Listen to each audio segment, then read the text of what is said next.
ಇನ್ನು ಕುಮಾರಸ್ವಾಮಿಯವರ ವಿರುದ್ಧ ಗೃಹ ಸಚಿವ ಡಾಕ್ಟರ್ ಜಿ ಪರಮೇಶ್ವರ್ ವಾಗ್ದಾಳಿ ನಡೆಸಿದ್ದಾರೆ.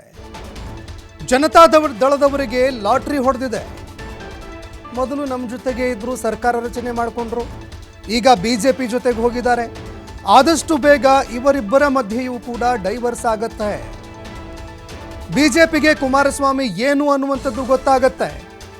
ಇನ್ನು ರಾಜ್ಯ ಸರ್ಕಾರದ ಸಾಧನೆಗಳನ್ನು ಕಂಡು ಕುಮಾರಸ್ವಾಮಿಗೆ ಹೊಟ್ಟೆ ಉರಿ, ಅದಕ್ಕೆ ಬಾಯಿಗೆ ಬಂದಂಗೆ ಮಾತನಾಡ್ತಾರೆ ಅಂತ ಡಾಕ್ಟರ್ ಜಿ ಪರಮೇಶ್ವರ್ ಕೇಂದ್ರ ಸಚಿವರ ವಿರುದ್ಧ ಕಿಡಿಕಾರಿದ್ದಾರೆ.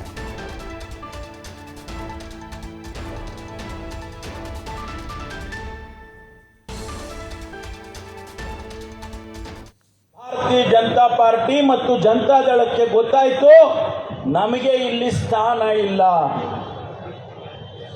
ನಮಗೆ ಇಲ್ಲಿ ಇನ್ಮೇಲೆ ಸ್ಥಾನ ಇಲ್ಲ ಕರ್ನಾಟಕದಲ್ಲಿ ಅಂತೇಳಿ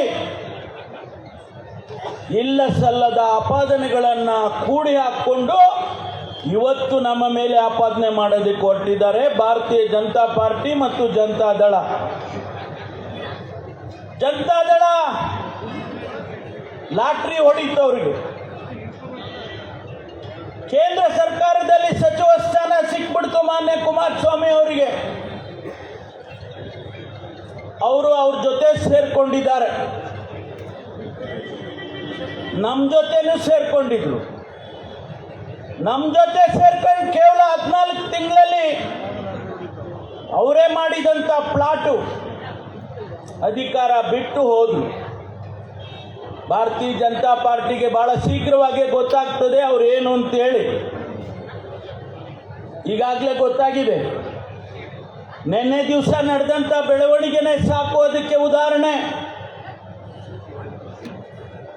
ಈಗ ನಾನು ದಾರಿಲಿ ಬರೋವಾಗ ನೋಡಿದೆ, ಒಂದೇ ಒಂದು ಜನತಾ ದಳದ ಬಾವುಟ ಇಲ್ಲ, ಎಲ್ಲ ಬರೀ ಬಿಜೆಪಿ ಬಾವುಟ ಇದೆ. ಅಂದ್ರೆ ಅರ್ಥ, ನೀವೇನು ಮದುವೆ ಮಾಡ್ಕೊಂಡಿದ್ದೀರಲ್ಲ, ಹೆಚ್ಚಿಗೆ ದಿವಸ ಆಗೋದಿಲ್ಲ, ಡೈವರ್ಸು ಬಹಳ ಬೇಗ ಆಗುತ್ತೆ, ಬಹಳ ಬೇಗ ಆಗ್ತದೆ. ಎಷ್ಟನೇ ಮದುವೆ? ಹೂಡಿಕೆ ಮದುವೆ, ಅದೇನಪ್ಪ ನಂಗೆ ಗೊತ್ತಿಲ್ಲ.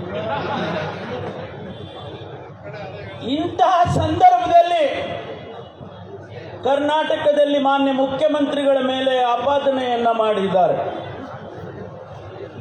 ಏನು ಆಪಾದನೆ ಮಾಡಿದ್ದಾರೆ? ಯಾವುದೋ ಹಳೆ ಕತೆ, ಈ ಭೂ ಕೈಲಾಸದ್ದು ಹಳೆ ಪಿಕ್ಚರು ಹೊಸ ಪ್ರಿಂಟು ಅಂತೇಳಿ ನಮ್ಮ ಇಬ್ರಾಹಿಂ ಹೇಳ್ತಾ ಇರ್ತಾರೆ ಯಾವಾಗಲೂ. ಆ ಹಳೆ ಪ್ರಿಂಟ್